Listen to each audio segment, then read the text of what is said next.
Hi everyone, welcome to Cloud Conversations with Rue and Pete. We're on episode 19. Pete, how are you this morning? I'm really good, Rue. How has your week been? You well? Yeah, not bad. Glad the heat wave's over. I can get back to the nice, cold, wet Scottish weather in my comfort zone. Yeah, absolutely the same. Yeah, I don't do well with the hot weather, and I'm glad that it's cooling down a little bit. But yeah, as I say, welcome to the show, episode 19. I can't believe we're up to this number already. It's been brilliant so far, and we're going great guns. But I have the pleasure and privilege of introducing our guest on this show, which is Dennie Declercq. So welcome, Dennie. How are you today? I'm doing fine, thank you, and thanks for the invite for the recording. And about the weather, I want to say that we are quite privileged where I live in Belgium. Belgium is a very little country, a small country, but we can call it a lot of different microclimates. Mm-hmm. And there are parts of Belgium who are we really have a lot of flooding the last weeks, and I'm not of that part of Belgium. The only thing that I can say, so no flooding, not too much in the case of flooding rain, but it is definitely not the summer as it should be. It's like the fall. Yeah, fall weather. Climate change has given us quite a few challenges. So let me just introduce you a little bit, Dennie. So you are a Microsoft MVP in developer technologies, and you're a president and developer at DDSoft, which is a non-profit that connects the social sector with the IT sector. And you're also a strong ally for inclusion of people with disabilities in tech, whether visible or invisible. And that's something I want to talk about quite a lot. So can you tell us a bit about your story, please? Can you just introduce yourself a bit more for our audience? Yeah, of course. So I'm Dennie Declercq, and I'm on the autism spectrum. So I have autism. I have an autism diagnosis. Some people call it feeling autistic or a person with autism. It's just one spectrum, and I always say, what's in a name? So I get my diagnosis when I was 13, and school life and trying for a paid job really after school life, of course, wasn't that great. It's the least thing to say. It was not good. But since 2012, I get more and more opportunities, and people more and more accepted me for who I am and who I am. And then I started in 2014 with the beginning idea of founding a non-profit, DDSoft, and it was official in 2015 was the non-profit officially. And I really am an ally. I work on inside thought leadership, but also software ideas for people with disabilities and inclusion in the broad sense and broader than that. For example, we worked on software for people with learning disabilities, people with cognitive disabilities. And for autism, really do advocate and also advocate for other ways of working. Maybe, of course, it can also be the normal way of a paid job, but not only that way, just looking into we really believe that inclusion is about a person by person and really not making decisions overall. So really person by person, specific choices and letting them know what's possible. In addition to that, we do the same thing for other people, other disabilities, but then maybe more on the tech side and the software side at that time. And we also connected a non-profit IT field with the social field. And that's really in a really broad sense. By example, that can be people with job positions, by example, who are a starter and a social job, by example. Maybe they are a coach, or maybe they are a psychotherapist, or maybe they are at a board of a non-profit that works for people with disabilities or for people with addiction, or doesn't matter. And then most of the time, these people really have a really strong power and strong knowledge about their field, about the people that they need to help and care and help or coach, but don't have the IT feeling like I have or like the DDSoft have. The DDSoft is not me alone. We are with 3 amazing people, and we are helping them for the tech support, for example. And I'm also a conference speaker, and the last year there were a lot of virtual conferences. There's only one thing good on that, or maybe more things, but one thing really good that in the last year, I felt when keep talking on virtual conferences, my reputation definitely isn't decreased, maybe it's still increased. So that's a really good insights for the in-person conferences coming again.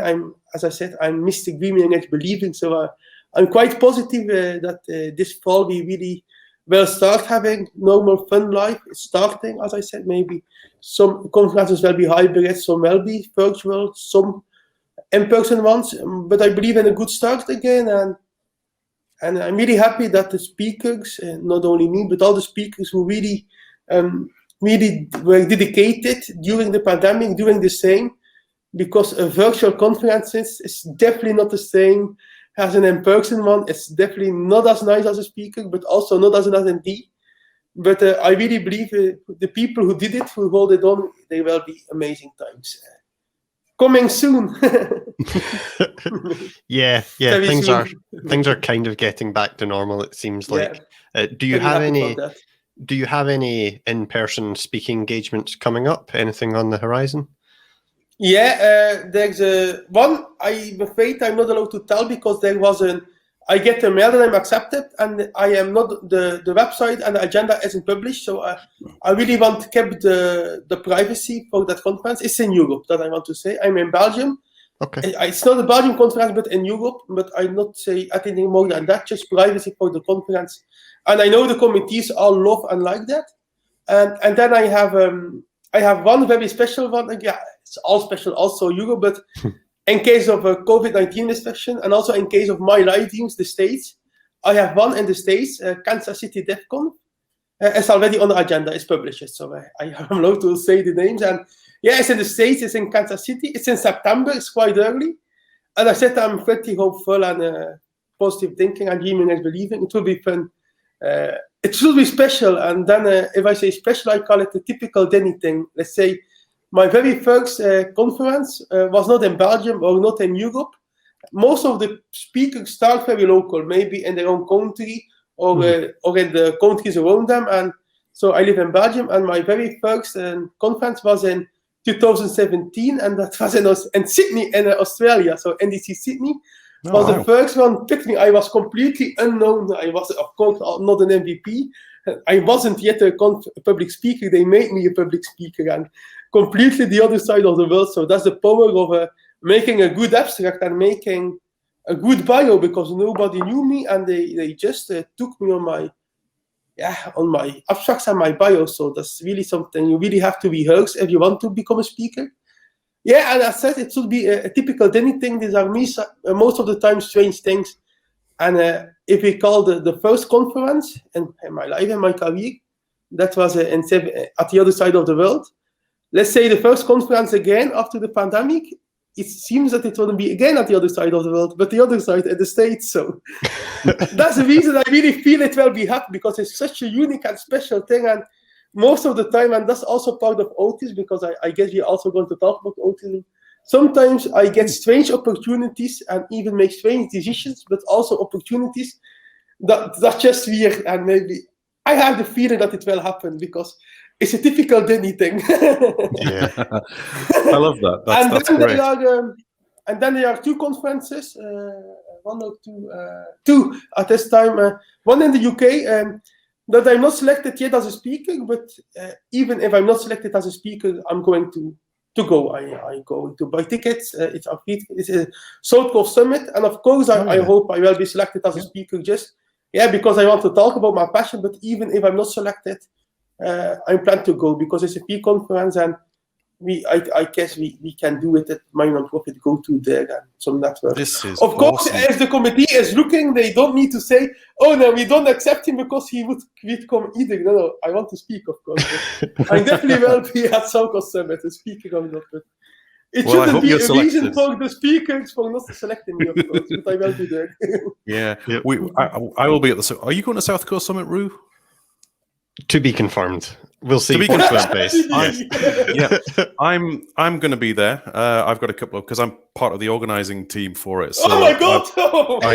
I will look forward to seeing you there, Denny. So it'll be good to meet you in person. That's going to be awesome. So that's coming up in October, isn't it? Which is not that far away now, really.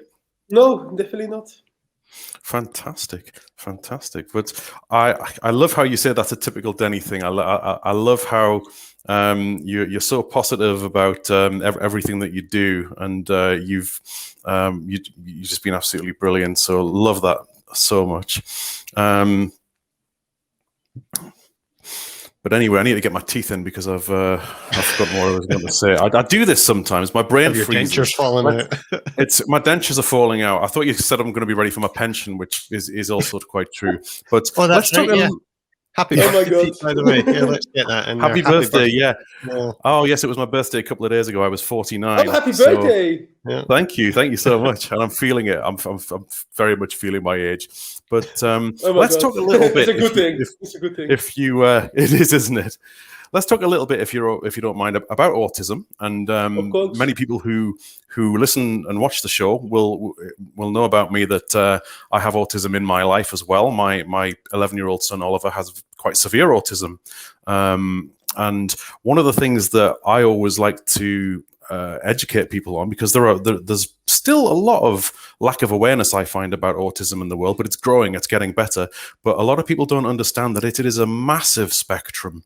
And when you've met one person with autism, you've met one person with autism, because everyone is different. And my son is very low functioning in many ways. He has sensory processing disorder as well, and learning difficulties, and his anxiety is through the roof. So at the moment at home right now today, if a dog barks outside, it will terrify him, and he will need his ear defenders on, and he will scream. He might throw objects, but that is different to any other number of people with autism. So how has it been for you? I guess, first of all, growing up, did you feel like you were a bit different? Did you feel that when you got your diagnosis, which I think was it at the age of 12, you said you got that? 13, yeah. 13, yeah. Did that sort of make sense to you that this is making sense now? Or how was that for you as you grew up? So first of all, I need to say, and maybe it's not so fun, worked joke, worked playing for people who are not drinking alcohol, and I respect everybody, also people not taking alcohol or drinking. But I really have some kind of raising that really fits it all, because even if you don't drink alcohol, you know that wine gets better with aging. So, and my life is like a good wine, honestly. And that means, and maybe it really started with a really bad wine in the beginning, because my childhood and even before the diagnosis, and unfortunately, I had the pity crap that when I had my diagnosis at that place, they gave me two things. They gave me my autism diagnosis, and they gave me an extra presence.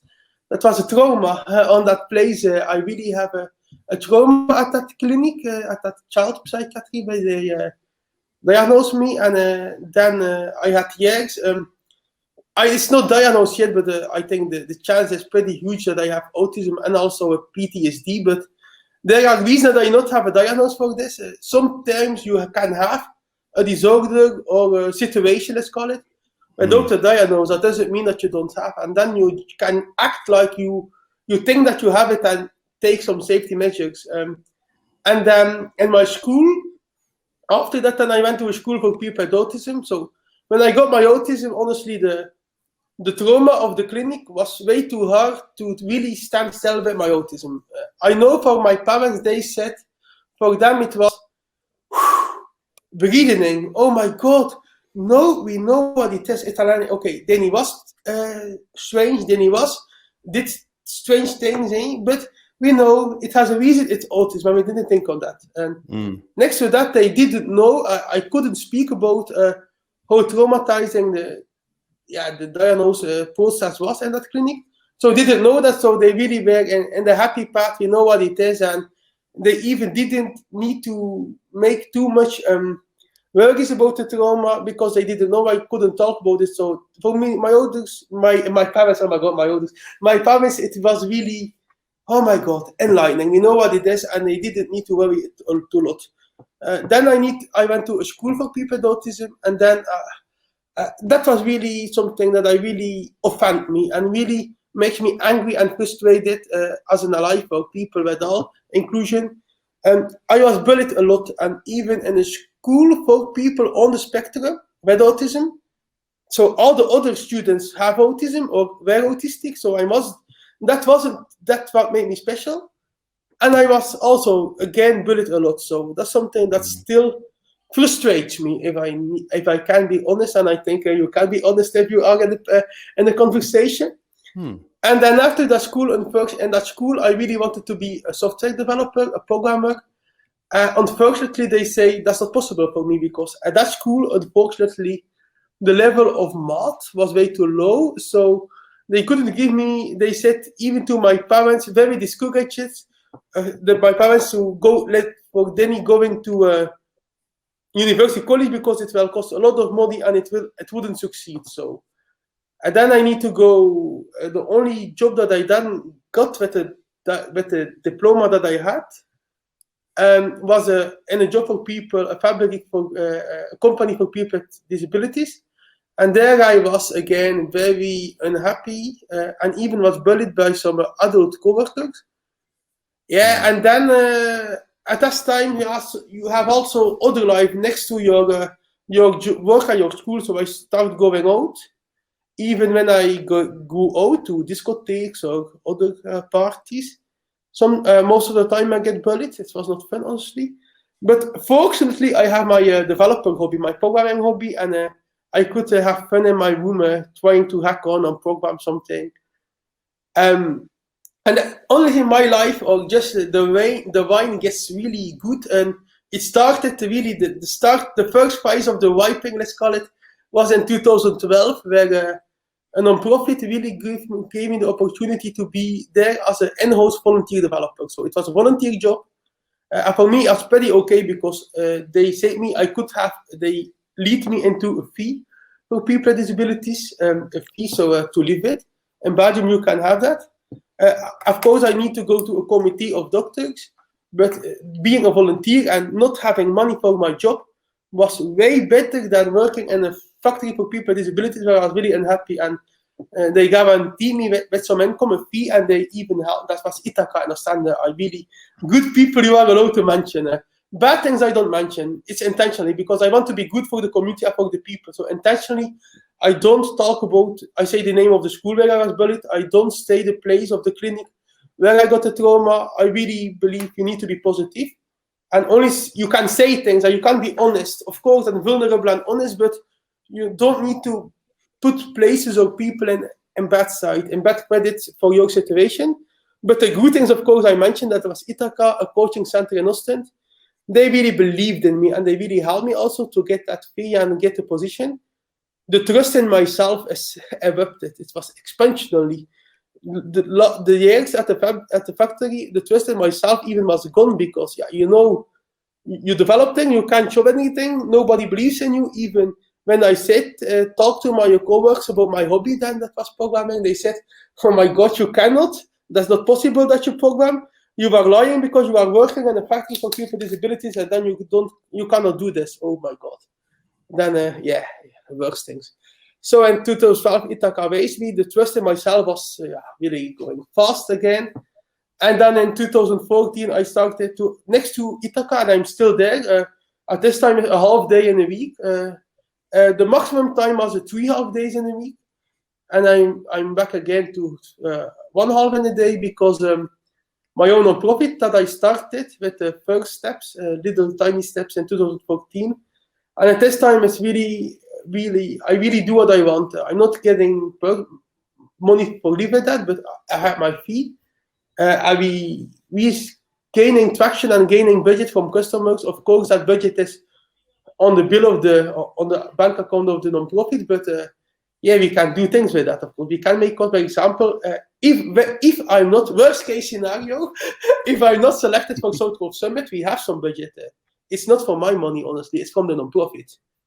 And best case scenario, speakers, of course, and conferences who select a speaker and cover DNA, and some things are possible and some things, but we have some budget. And in the beginning, non-profit DDSoft was very, very tiny. And we couldn't, it was going, getting as a speaker or really small conferences or no conferences at all. At this time, we have the fortune to say, okay, we are going to so-called summit. It doesn't matter how, not in case of COVID, but just in case of budgeting things, of course. And of course, we can go buy a ticket even for online conference that we want for a course, and it's getting better. Of course, we still need to work on really caring good for our customers, and that's really with combining the tech field and the social field. But more and more, we came to a point that we can say something and that people believe it, and that wasn't the thing in the past, definitely. And that's of course, that's the reason why you're doing it for. That's a really inspiring story. To kind of hear the adverse, what would the word be? The adverse circumstances that you've overcome, and your positive outlook on life. I guess kind of marrying up the point at which you mentioned you became interested in developing, kind of hacking away on your computer and things like that. You speak a lot on things such as how you can then take computer development and use that to improve the lives of the disabled. What are some of the interesting things that you're working on and that you're seeing become available to help folks in that situation? One of the things we do, we do some things, a lot of things in the field of accessibility, but the most thing that we really do or want to do, of course, it can differ by, for example, in some period, we have a customer demand who is more important on the line. But what really passionates us most, so it's not the only thing that we do specifically, is really inventing new accessibility tools for groups of people with disabilities who aren't there yet. By example, we are really working on solutions for people with cognitive disabilities, so learning disabilities. And that is the disability, in fact, the only disability where the technology to help them is very, very at the lowest point.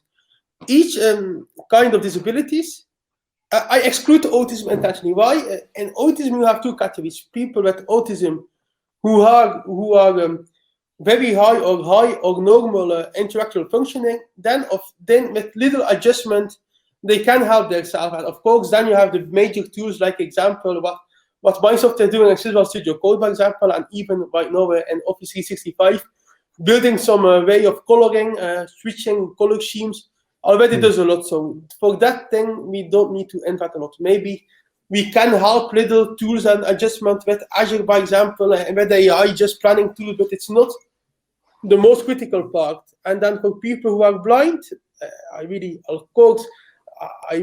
find it good that there are tools for them and help them, but most of the web accessibility guidelines are really, really good for people with blindness or vision loss, thanks to screen readers and developing systems in combination with screen readers. It's pretty good already. So we don't do that because these tools already exist. Of course, we help customers, if they ask it, to make their site accessible for that kind of people. So what we do it in different categories. We can help customers using the tools who are already there, and unfortunately, not enough people use the tools.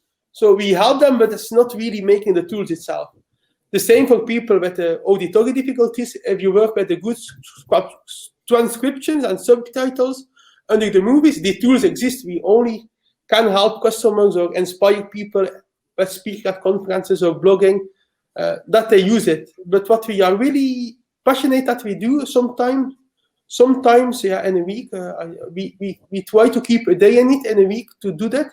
It's really we are inventing a new way of accessibility for people with learning disabilities. Really a kind of, with the load and voice, really decoupled from voiceover and narrator and screen readers, because screen readers are even more confusing for people who can see but can't read.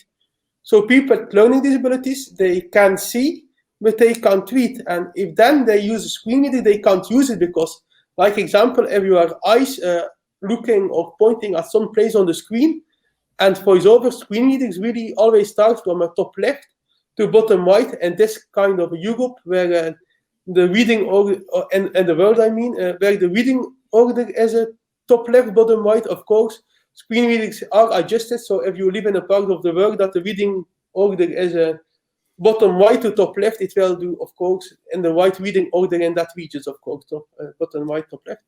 But it's always sequentially. At this time, we are working on a system, kind of inventing it, where you really can click on items or you hover, but sometimes a right click is already too difficult for those people, or click on things that you really, by example, with the load, what's there and only what you want. And that we can by a combination, for example, like Azure, like cognitive functions and so cognitive services, I mean. And that's really we want to bring on the market. And other things that we do is learning people, non-profit, some job, some professions to be more accessible via the tools that already exist. But that's not the inventing thing, but also, sometimes you need to develop some things therefore. And then we really do thought leadership on autism and really helping people with autism and also applying technology for the social field in a broad sense, just existing tools. By example, in Belgium and the lockdown, we had some self-support groups who were always come together, for example, a time in a month, a time in a week, to talk about, self-support, to talk about important things for them. And it was forbidden by law for COVID restrictions. And in that group that we knew, some of the groups that we knew, or the groups that we knew that came to us to DDSoft, there was no IT knowledge. It was really the chance of not seeing the people again for months or having a meeting. And then some of them we really adopted and really learned to go, for example, on Microsoft Teams. So we didn't make Microsoft Teams. We even didn't need to develop custom integration because I'm really not an Office developer, but I know the tools. We all use the tools in the IT field, and just helping people to onboard on that tools, then we did. And it also can be make a website, for example, for a profession that don't have the budget to go to a real IT company or a big IT company. We are real, of course, not the DDSoft, but to a big company, but need a website, or also coaching on social media. A lot of people at that social professions don't have a lot of knowledge of their social media branding and getting customers. And a lot of people who do that are the most of the leaders or the people who help in social media are not for that audience. So they really talk about disruption in case of really the typical startup or the tech startup. But it's not the same in a social career or a social profession. And then really giving knowledge, really on their level, that we really work on a coaching way and an inclusive way, customer per customers, and even customers without a disability, but who aren't that used to technology, but really specific helping with the scenario what they need. Fantastic. So on the subject of accessibility then, for people who may have their own blog, a tech blog, for example, or a simple website, or like Rue and myself have a podcast or a YouTube show, accessibility is hugely important. What to you would be the key steps that we should all be looking to implement to make our content more accessible, and how easy is that to do? Good question. First of all, the most important thing that you know, and even inclusion will in fact mean that everybody needs to be able to do everything, but we need to know that's a paradox that it doesn't exist. I give you an example. This podcast is really a tech podcast, and people with learning disabilities wouldn't come to here. Maybe people with neurodiversity and autism is something, but really learning difficulties, for example, people who are illiterate wouldn't go to a tech content podcast. It's just, it's a paradox. You need to be inclusive for everyone, but if you know some people definitely cannot do this, you want to reach, then you need to accept that. And they are opposite. For example, if you are working on a website, for example, with the COVID restrictions, then you need to think about everybody should know what they are allowed to do and what not. But in the case of your podcast, the most important thing will be working on for your blog and podcast and video things. So for your blog, be accessible for people who are have vision loss or are blind. Blindness, vision loss, because there are tools, there are developers who are blind, there are tech professionals who are blind with specific tools. So then one of the most important things, for example, is using alt text for all images, captioning all images, because if you use images, and even what people don't know a lot, and people, if they give an alt text, they really give a very limited thing, sometimes just a few words or one sentence, but but not everyone works. Maybe you know that, but I didn't check your website, of course, for accessibility. That's not my job. I didn't do that. But what most people don't know, but maybe you do it great and you know it, but I say I didn't text. You can put quite a lot of text in alt text. For example, if you provide an image and a blog, for example, about a technical step, for example, a screenshot of an IDE or steps that you do in Teams, you really can describe a lot of that. You can do a paragraph, for example, in the alt text.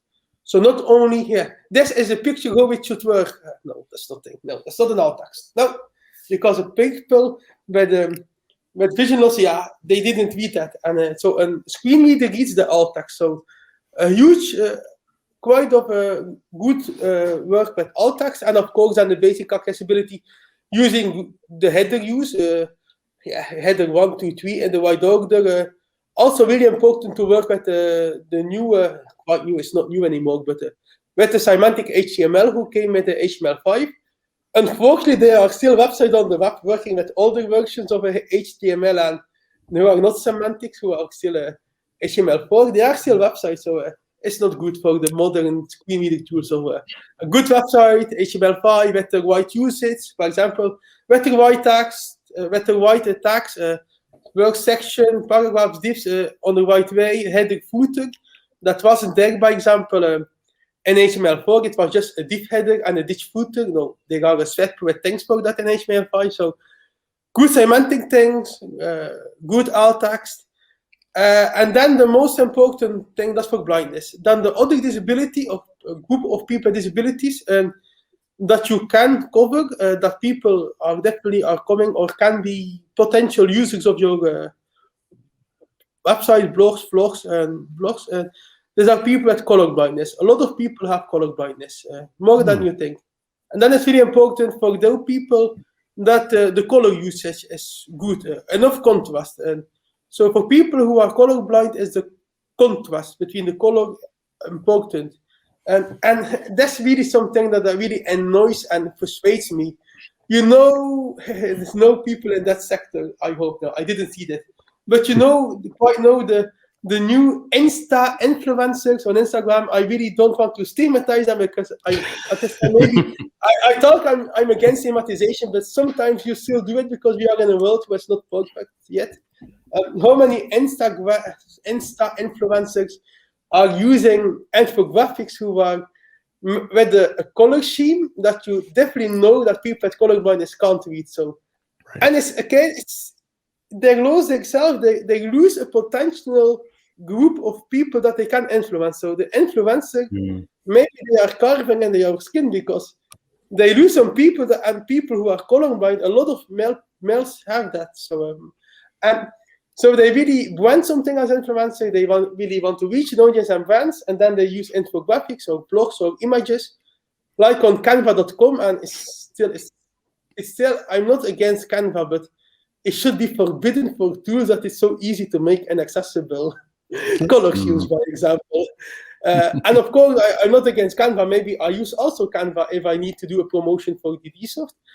But then, of course, with the white color schemes, and I said you can do it, but it's crazy that such tools don't give a warning. For example, if you do that Canva image or infographic or how you call it, if you do that, for example, it will be inaccessible for people with color blindness. It's crazy that these tools don't do that. So, right, and that's really also a group that I really want to target.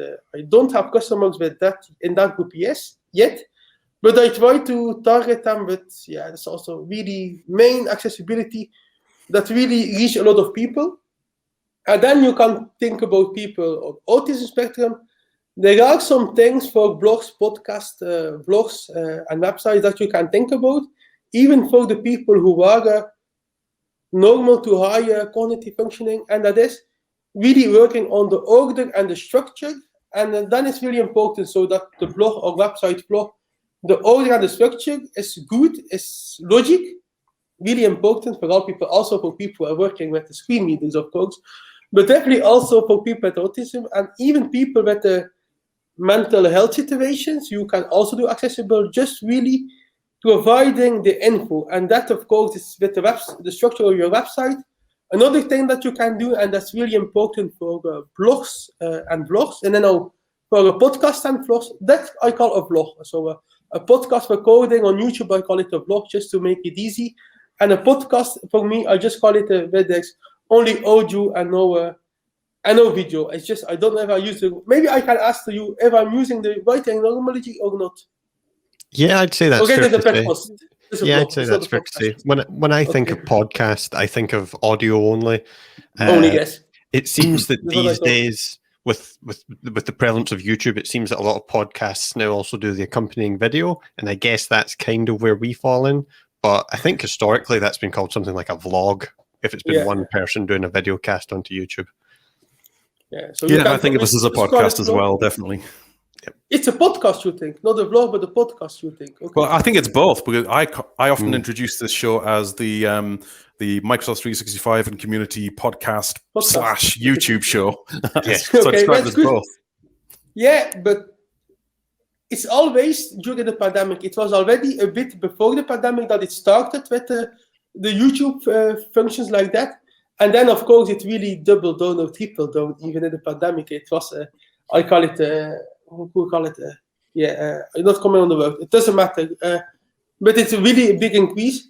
But we just use it, we make it easier for wording audio only and video content. Just make it at work. For audio only content and video content, it's really important for people with mental health situations and autism, and so that it's also good that you describe, that you really make a great paragraphs or even some paragraphs, just a great introduction of the talk, and not only, by example, for this talk, by example, Dennie Declercq is speaking on autism and accessibility, but tell a bit more about that, because then people really know if they want to do that, because we must imagine for a lot of people that no time is limited. Yeah. And you need to have people who are interested in the content. That's also the reason, for example, on YouTube, a lot of people do a thumbs down on things that you shouldn't do a thumbs down. But maybe instead of pointing the finger to them, you do a thumbs down or you shouldn't, maybe that people who aren't bad intention, but maybe they expected something completely else from the video content or the audio content. That's what you can do to help this. And this can be people with various reasons who expected something completely different. And if you really make a good descriptions, and it can be quite a good long descriptions, then people know what they can expect. There are even people who making video content or even audio content who do a step further, and they really narrowing down on, for example, between so many minutes, seconds to that time frame, that's that topic. For example, between that time frame and that time frame, then he talked just about autism. Between that time frame and that frame, then he gave common accessibility guidelines. That. And the bad thing about it, or the work for you, is you need to do all that work, and it is time and energy consuming. And I'm not saying everyone should do that, because you just ask what can we do. It's not what you should do, but should in a perfect world you should. But we are not in a perfect world yet, and time is limited. And what you are doing, all these things also as community, is all voluntary, making the podcast, and you can't expect to live perfect. For example, if you are doing it too perfect, for example, it will be perfect, but maybe you lost time for your job or you lost time for your family, and no, we should need to choose between family work or community work. This is just what you can do, and in a perfect way, they say that you should do, but we aren't there yet, and this is to various reasons. And then, of course, the other thing that you can do or should do, and that's only for the video content, not for the audio content. For audio content, you can do this, but as I said again, in the perfect world scenario that I understand that you are not there yet, I completely understand. That's really use subtitles, transcription, so everything writing down, and then people with auditory difficulties or deafness can follow on everything. But as I said, in a normal, perfect world, we are not there yet, to be sure. And I'm not pointing to any podcaster, vlogger who are not doing that, because as I know this all spare time is all community voluntary spare time. And if you need to choose between your family and community work, or your work and community work, you know what the right choice is. But I'm just saying about the perfect. But just starting with a quite often, bigger. I didn't check it, honestly. I didn't check everything of your podcast, but just a description with a few alineas is already a really good start to be more accessible for that people. And it doesn't have to be from that time span to that time span. There's something in a perfect world, as I said, that we are not there.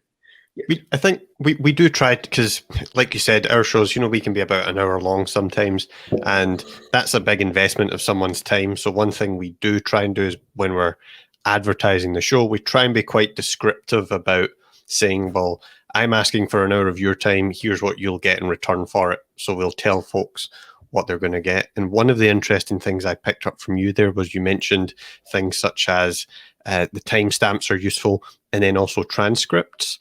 And obviously, we upload our show to YouTube, the AI is capable now of kind of taking what you say and automatically transcribing that.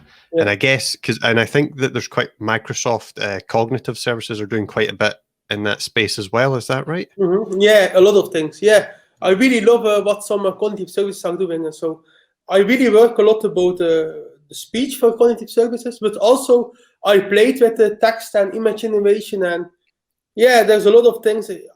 Even as profession, and as a hobby, as one in spare time, I cannot test everything because the cognitive service is such a broad theme. There are a lot of services, and a lot of them, maybe all of them, but I can't say directly, but most of them really can help being more accessible and inclusive. Maybe just with thinking on another way. Maybe some tools are specially made for accessibility, like speech. You really can use it just to do funny things, and even for bad things, but even for funny things. And also, you know what I mean with bad things, with creative cues and so on. Yeah, you know what's happening. You need to say that, and it's of course not the responsibility of the tech companies, because there's something. Please ask me again something about that when I'm talked out. I want to continue my sentence, but I really can't add something to that. So a lot of this. Things really can be more accessible, even it's not the direct thing. For example, maybe image description or another tool. I don't have my browser open with all the cognitive services for such a lot. Maybe they don't have directly to do something with accessible, but with applied in an accessible solution, it really can increase accessible and more quality of life. So, and that's really great. What's there in the cognitive service. And I also have a conference talk. AI for the Better, who was really more talking about more of the cognitive services tool. And I also have done talks specific about the cognitive speech, but also some broader, Awesome. And of course, I also have talks about autism. Yeah, of course. And obviously that's something, we talk about that quite a bit on the show, obviously, because of, affecting Peter's family and things like that. Well, I guess one of the things, I'm going to step out my comfort zone here. So I'm not a developer, but one of the things I've seen you share on Twitter quite a lot about is something called Blazor. Now, not being a developer, that seems to be getting quite a bit of momentum, and there's a bit of excitement about that. Can you share with us what Blazor is and how that can help things? With a lot of pleasure. Honestly, for me, Blazor is the new thing that consumes nearly all of my time, or a lot of my time, because I'm so passionate about Blazor, and the reason is, you can link it to autism. As I said, Blazor is not a tool for people with autism now. But for me, there's a link to that. And I even talked about it at conference talk, so I can say it. For me, without my autism, I really will combine Blazor and my passion for Blazor and what it is. And I will start from my autism. And I think it will be great on that way, but I'm going beyond that. So for me, one of the really autistic things in autism is that context switching is really hard. So for me, context switching is hell, honestly. And that's really person by person, because it's a whole spectrum. And for me, the context switch is C#. I'm a C# developer. I love C#. I live for C#. And JavaScript is something else. And people say, the syntax looks like the same. Looks like, but it is not the same. The syntax is a bit the same, but it's not the same. C# is not only the syntax, it's the complete way of working the framework around it, and the class structure and the framework structure. So no, it's not JavaScript. So for me, it was also very hard to work on, for example, backend technology. It was great. but then providing a nice and good front end or even an accessible front end, for me it was difficult because I never had the JavaScript feeling. And I really don't want to talk bad about JavaScript, no, because it's a famous language and a lot of people love it, and a lot of people use it without loving it. We need to say it, but just the way that there is an alternative. And what is Blazor? Blazor is so a front-end technology from Microsoft or a PWA technology, whereas completely you can do it in C#. So you can really make a great front-end or PWA, like example, like you can do in Angular, you can do in React, so PWA, front-end, really quite hot and shiny things. But what is C# and what is Blazor? You can do it completely in Microsoft technology in C#. So you don't need to learn to do C# for the backend things and the quite backend things or the basic front-end things, and then learn a JavaScript framework for the front-end, the great front-ends. No, at this time it's all Blazor. So yeah, Blazor grabbed all my attention for that reason, because I couldn't play with front-ends and PWAs in the past because I wasn't able to do the switch to JavaScript frameworks, and okay, that happens. Right. But now it's a whole new world on front-end technology and PWA technology just in C# and the whole framework thereafter. So the tools that the Microsoft developers all love the most. That's Blazor. Link to my autism, but of course it's not only for people with autism. It's for everyone, and even in scenarios where you have maybe new developers or juniors or people who start coding, you just need to learn to master one language very good, like C#. Then you can do everything, and that's amazing. That's Blazor. Awesome. And for people who might not know, what does PWA stand for? PWA, that is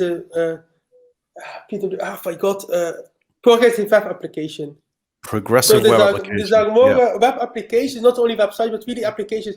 But a lot of websites know who are progressive web applications, but people see it like websites. So that's something that I see. I know I come back to DDSoft and combining sectors. So really, we go for intersectionally. So and combining sectors, and a lot of people use this progressive web applications without knowing it, and I just think they are just using websites. So you can say that. I don't want to say all, but really most of them, and maybe all, but I want to be sure to say the right things, and that's a kind of being very honest and vulnerable and speaking to audience. Really be honest, and I'm not 100% sure, but most of the modern websites are not websites anymore, are progressive web applications. But people don't, the end user don't knowing this. For example, just give you an example, maybe a website where you buy conference tickets or even concert tickets, because in parts of the world we can go again to conferences and theaters, or even some banking websites. We all call this website, but pure in technical terms, we aren't websites anymore. The Edge Chromium browser is great for PWAs, you can say quite modern website, really modern, state-of-the-art modern website. That's a PWA. Yeah, exactly.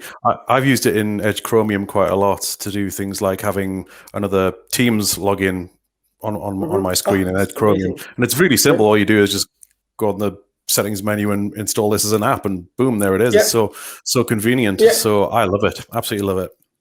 And not a lot of people knowing this, but there are a lot of websites. If you look in your browser, is it Microsoft Edge or Chrome? This costs Chromium. You can't install it on your device. It can be on your computer, on your Mac, but also on your Windows device, but also on your smartphone, whatever it is, an iPhone or Android. You can go to the website and use it like a website, but you can install those as apps, like example, what you are using, like example in Teams, and also Microsoft Visual Studio Code, because I want to talk about a bit with developers too, but even a lot of Office applications I know, they are not. You can't say it should be crazy if you are working with Teams online. But now, this recording here is with StreamYard. By example, this is a progressive web application. If you install it or not, you can't call this a website anymore. There are too many things on that you can't do on a website. But people navigate it. By example, now I'm on StreamYard for the recording. And most of the people should think, this is a website. This is a website for making a codex. No, it's not. It's an application, a progressive web application that you can navigate to like a website. And some of the programming web applications or just modern websites, there's a little mismatch in it. There are a lot of web applications who aren't 100% right now. And I also target the progressive web applications who aren't 100%. To be 100%, you need to be able to install it on your device. And there's just in development tiny step that you need to do for that. And pure theoretical, if you cannot do that, some people wouldn't call it progressive app applications. But as I see with working with customers in a non-IT field, sometimes you can't tell, and it's really stupid what I'm saying, but you can't tell 100% the truth, because then they are even more confused, and something that you really need to learn. And also for me in the beginning with my autism, that was so difficult because I always been too honest, and I was thinking if I not say everything or if I keep something behind, I am lying. But sometimes you need to learn that it's not lying, and sometimes it's just the truth. If you say all the time, like example, most times talking about progressive web applications and just selling to them, you don't need to go to that website, but to that application. Right. And then I'm saying 100% you should be able to install it, but otherwise it's even not the website, but a light PWA. Then the people are completely away from them. You need to hide things, and I had to learn that, but yeah. But just to imagine, if you know what normal website is like you knew, and now we are on StreamYard, can you call that a website? Or is it an application? Yep. It's a good point, because and folks like us, we're very technical and we want to know everything, right? But I guess when you're having when you're working through DDSoft, you must be having conversations with people who they're not as technical as you, and they don't want to know everything. So it's deciding what to share and what not to share. They don't only want to do that, but they will be more confused. They don't. Yeah. They don't assume to know everything because they will be completely go away. Yep, absolutely. One thing I want to pick up with you is I seen that last year you were nominated to become a member of the .NET Foundation board, and I was just curious, what does that involve and what does that actually mean? Honestly, I was a nominee, but I wasn't accepted. Okay. So I don't know everything, and last year I didn't apply what I know, but because I was nominated, but not all the nominated are selected. Right, okay. So I wasn't selected. I can only say what I know, but definitely there are a lot of MVP also who are a .NET member board. We are selected, and I should definitely advise, if you want to know more about that, to invite them in this amazing podcast. Something you can do. But what I know is that there's a foundation who covers topic in the broad sense of .NET, because .NET is really a committee around that, a whole board, and it's not owned completely by Microsoft yet, of course, not by Microsoft only, and there are people at Microsoft in it, of course, but there are this broader than that, and what I know is that the NET Foundation Committee is you can call it maybe a doorkeeper, a gatekeeper for the things about .NET, and I knew with filling in the nomination process that I would be able, I needed to be able to make a lot of time free to go and think and to have meetings. But I won't say more than that, because as I said, someone who is it knows it way better than who just apply. A great example for being a Microsoft MVP, all the people who are applied to be a Microsoft MVP, it's only when you have it that you know everything about that. So I really invite you, or maybe you really should ask someone who is it in the board and be a guest on the podcast, and you will know. And maybe I really want to watch this recording too, but there are a lot of things that I don't know about it. Awesome. Maybe we'll do that then. And I guess, that brings us on to something you just mentioned, the MVP program. Now, you're an MVP in the category of developer technologies. How did that process work for you, and how are you finding, how was it when you got that? How did you feel when you won that award? It shouldn't be, honestly, but I say sometimes you have a feeling in your life that shouldn't be the right feeling. But feelings aren't ratio. It's something completely else. Really, ratio and feelings, you should know that. I had the feeling, as I said, rational, it's wrong, but I had the feeling, and the feeling was true. That was the first time in my life that I really achieved something big, something that I really achieved something, because a lot of people as a non-profit, as a volunteer in non-profits, is not the same as a paid job. Being a Microsoft MVP is a title and is more than that. And that you learn when you are an MVP, you know what's behind the title, and it's amazing. And of course, I cannot say everything because MVPs have NDA and so, but you only know it when you are behind that title. But the first thing that you know is you achieved that title, and then I had the feeling the first time in my life I achieved something big. And of course, maybe I needed to have it already when I go to Australia at speaking at conferences, but then I could say, and people in my surroundings said, maybe it's just a once in a lifetime move, but then really be recognize it for what I did as speaking at conferences. That's was for me. Oh my God, I have it, and that's amazing. Yeah, congratulations on it, and I think Peter, he's a nominee. Sorry, not a nominee, an award winner as of October last year. I want to say, Peter, is that right? Yeah, October 2020. Yes, so I'm. Yeah, oh my God, special year to become an MVP. Yeah, absolutely. It is a very good year, and no, I completely agree. It's a massive, massive honor and a great feeling when you get the award.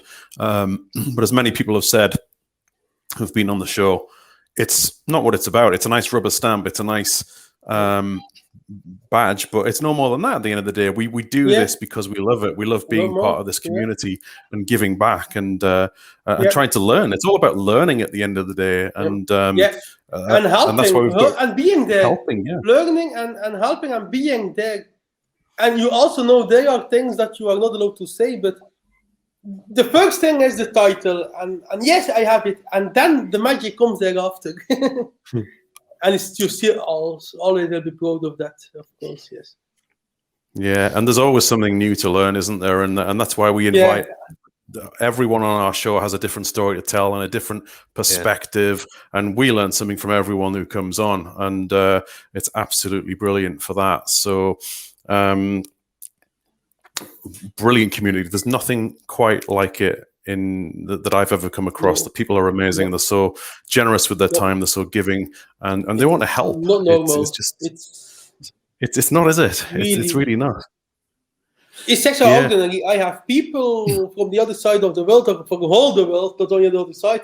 The UK is not the other side, and you are from the UK, but you have worldwide people who really have some shared feeling with you, and who are, and people who care about you worldwide. There are people who even via, for example, direct private communication, direct messaging, and even in the open communication, for example, on Twitter, who are really have a feeling for you and care for you, without being your family, without being, let's call it close friends, just what people think who are friends, and what most people, and then not IT people, or definitely people who are not in the IT community, like the Microsoft community, think that friends should be people who live quite close to you and you do often things. But there's an amazing community feeling who really we feel and share friendship internationally and care about each other. That is such an amazing feeling. It is, and technology has supported that, hasn't it? Especially in the time of COVID, where it's been crucial. It's brought people together. It's made the world feel like a smaller place in a good way. It's connected us all, and got me to know people that I never would have come across without it. So this is a really, really great thing. And I love about all the different subjects we talk about. It makes me think. It makes me think in different ways. I mean, talking about accessibility there just before as well, how important that is. It makes me now want to go away and make sure that I am doing more. I was already aware of accessibility, but now I want to make sure that I'm doing the right things, and my content is accessible to as many people as it possibly can be. And I know you can't be perfect. We say that on this show. Our production values are not the greatest. My video quality is not always great. It's probably not right now because my broadband is pretty rubbish. But it is what it is. And I think people like that. Yeah. I think people like the human side of it, the real side of it. It makes it more human, doesn't it? That is community, and that is volunteering for the community. And maybe we need to admit that the video isn't perfect, but we cannot demand volunteers in the community. It's also a kind of volunteer, like to buy a really expensive internet connection to look professional. No, you can't ask it. You can't even think about asking it. In fact, people already, for example, I need to comment again on some YouTube comments because sometimes you really see strange things, and you even are not allowed to think to raise the issue. Not about raising the issue, but just you need to think. There's a lot of people who are doing in their spare time. They are not paid. They do it for the love of technology and for the love for people helping with technology. And you can't expect that they buy the best tools or invest in the greatest internet connections to be, can I call it corporate professional? No, you can't even think about it without commenting on it. Just thinking about that. It's all free time. It's all helping and inspiring each other. Yeah. I would happily get a better internet connection. It's just, it is what it is where I live. I would happily pay more money if they could give me something better, but the fiber is not there yet. So I would have to move house at the moment if I wanted something better, which I'm not going to do just for that. How do you think Microsoft are doing in terms of accessibility, Denny? Do you think Microsoft? I think they're doing amazing, and especially in Teams. But do you think they're on the right journey? Is there anything they could be doing better? Microsoft is reinventing the wheel in accessibility. They are doing crazy things, and not only in Teams. Yes, in Teams, but really not only in Teams. And all their products, for example, providing cognitive services, but also if you look at on the internet, there is a link, Microsoft accessibility guidelines, and of course it's in Teams, but it's way broader than Teams. Microsoft's commitment to accessibility is something that I don't see at any corporate, at no big other tech, but also not other company. What they do, and they even have a really dedicated team for accessibility. They have a for example, Jenny Declercq, sorry, oh my God, it can happen, misspelling, it can happen, there's nothing wrong with that. She is a Chief Accessibility Officer. So like most companies only have a Chief Executive Officer, like the amazing Satya, and then companies have a CTO, but then just having a role, Accessibility Officer, that says everything, and it's not only the Chief Accessible Officer, this chief, so Dennie Declercq, have a complete team about, because you can only be a chief officer, like example, doesn't matter what it is. If you have an executive team about that, so even Microsoft has already a complete executive team then, so working in collaboration with Jenny, and that's amazing. Just a company, and that of course that leads into business decisions just to be more accessible, to have accessible things. And Teams definitely, but just think about Xbox, the adaptive controller for Xbox, just going so far in accessible thinking. People with a disability, for example, physical disability or motoric disabilities, have the rights to play games, for example, with their family and friends. It's crazy. I love it. A lot of things on the cognitive services don't have to be accessibility only, and that's also what Microsoft is doing perfect work, not only great, but just perfect, excellent, and talking more about inclusive, not thinking about only, in the past people talk, and there are still people, too many people and companies who seeing accessibility as software specific, invented for people with disabilities, and this something additional. You have the normal software and you have things for people with disabilities. No, what Microsoft is doing is really they going beyond accessibility with inclusion, and that means the normal tools that everybody use, like a normal Xbox, not need to buy a complete play engine with only a limited variation of games. Yeah, this always works in the past, you can't say it. No, the normal Xbox, and you can buy a specific controller, but it's not more expensive than a normal Xbox controller. How crazy it is, the same price.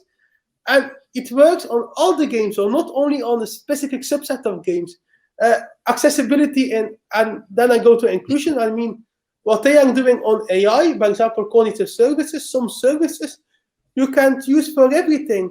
It's not stigmatizing services for people with disabilities. No, you can do a lot with it. And of course, you can also make people's life with a disability a lot easier. Tools and teams, people with disabilities don't need to install a specific team communications for the disabled. So it was how it was in the past. No, Microsoft Teams, the tool for everyone, and there are some tools hidden that you can activate if you have more needs. I love it. It's even inclusion beyond accessibility. Yeah. And also the vision that they share about it. Because they start at the team, so with Jenny Flurry, oh my god. The reason I say fluffy instead of flurry, there's a good reason about that, and I want to say it because Jenny Flurry, her Twitter handle is Jenny Fluffy. So you can't take anything wrong or offend that I say it's wrong because it's just your Twitter handle. It's just, I know. That's the reason that I can. It's also not fun mispronouncing names, but if you have such a confusing Twitter handle, then you should accept that people it can be difficult. You should accept it. So, and her team. So the good thing is, she and her team are making the vision, and it's really implemented into all the Microsoft products, and they really have buy-in from all the buy-in products. Windows 10 has amazing accessibility functions. If you go to Windows 10 into the settings and then go to accessibility and inclusion, or I just say the right word, but also it's some language saying the right words, ease of access, I think. They have functions that a lot of people don't know, but the people who need to use it sometimes also don't know, but then they can come in contact, for example, like organizations like DDSoft or with MVPs who helping them what's possible. So their buy-in is such huge that they said all their products, even some accessibility features are in Microsoft Visual Studio and Visual Studio Code. Of course, it's done more on color things and blindness and cognitive and autism and so neurodiversity. It's not person with Down syndrome shouldn't not program. It should be, of course, but people, for example, autism with Down syndrome can use perfectly Windows 10 because the tools is, of course, the degree of implementation on disability is depending on, it's normal. It's just normal. And that's amazing what Microsoft is doing. And it's all started with having a team on executive level. And of course, I need to admit, also the executive team that I said with Jenny, just say Jenny, has a lot of buy-in of the CEO of Satya because is spoken a lot open about it because that he has a son with disability. And the fact that that team has such a buy-in from the CEO, from the executive, it's made everything. That proves everything and amplifies everything.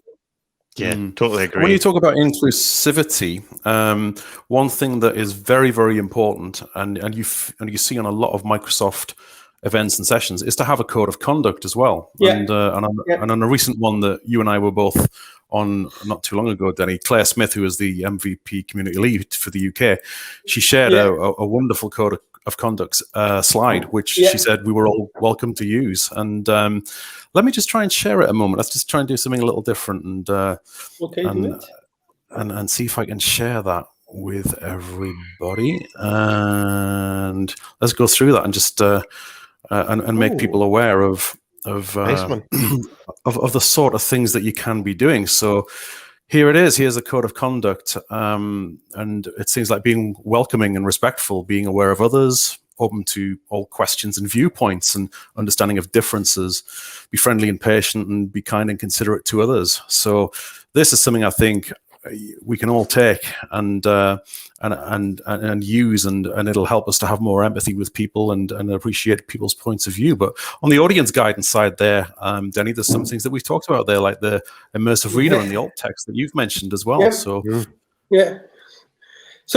in fact, a lot of the audience guidelines, especially the alt text, the immersive reader, the QR thing, these things are, these two things, the QR things, the alt text and the immersive reading, those three are specific accessibility features. In fact, in the past, that should be the things who are in specific, if you think like the past, in specific software for people with disabilities.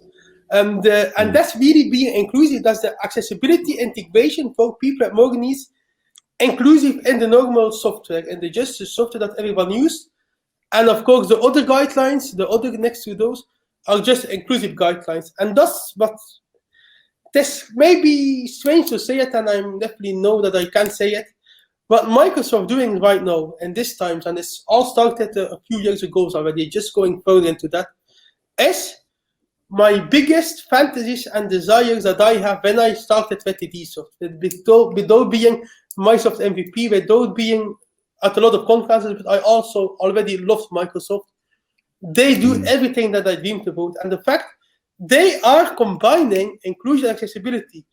And the fact what they also do, and I was also seeing it directly from the DDSoft, even if I worked in Ithaca in 2012, before the DDSoft existed, what I always saw and also said, and people didn't see it, and not at that time, not other tech companies, not companies in common, or people saw it. What they did was my vision. Of course, they are not stealing from me. No, they just are all the same. Like, I want to be clear that I don't say no. I just love it. They had the same insight, coincidentally maybe, that I have, and it's great. It's because we are the same track, so I love it. Just it's nothing wrong. To be clear, because sometimes people are saying something on the internet. What they did is what I thought was combining mental health and accessibility. This I love it. It's perfect. And in the past, mental health and accessibility were two complete separated things. And unfortunately, the term neurodiversity didn't exist. Of course, people with neurodiversity existed, but the term wasn't there. Or they were mental health issues, or they were situations, or they have a disability. And what they did, with combining all the same, and maybe with also the term neurodiversity, so it's just bringing accessibility, not only for the really deep accessibility, people with disability that we thought about in the past, and that's what I always wanted to do. And of course, as a very, at this time, small non-profit, and still small, if you combine it to the major tech companies, it's just a vision that you should do. And with inclusion and adding neurodiversity, being accessibility and accessibility guide also for mental health, because that was in the past a complete other label, and that was not good, and they did do magic with that.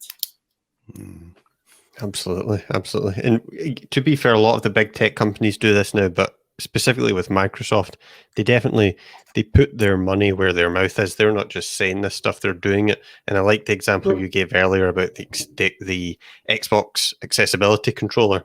And I didn't know that was the same price as a regular controller. That's pretty cool. That's good stuff. That's cool. I honestly, I don't have it. I don't use it, but I saw it on conferences and sessions. I saw the man behind it at the NDC. No, not NDC. At Ignite in 2019, I saw crazy things about that. And then he explained everything about that. Yeah, crazy. Yep. Excellent. Well, Denny, it's been amazing having you. I'm conscious of time and I don't want to steal any more of your weekend. I guess you're just giving me weekend because there you go. Excellent, good stuff. It's all oh, you're too kind. You're too kind. I guess. We'll share links to your blog, to your Twitter, and everything in the show notes page. But do you have anything else you want to tell the folks that are watching and listening? Anything you've got that you want to promote? I just want to promote the ideas, just be open, and with being open, I mean listen to everybody, and also especially listen and accept people with the other vision like you.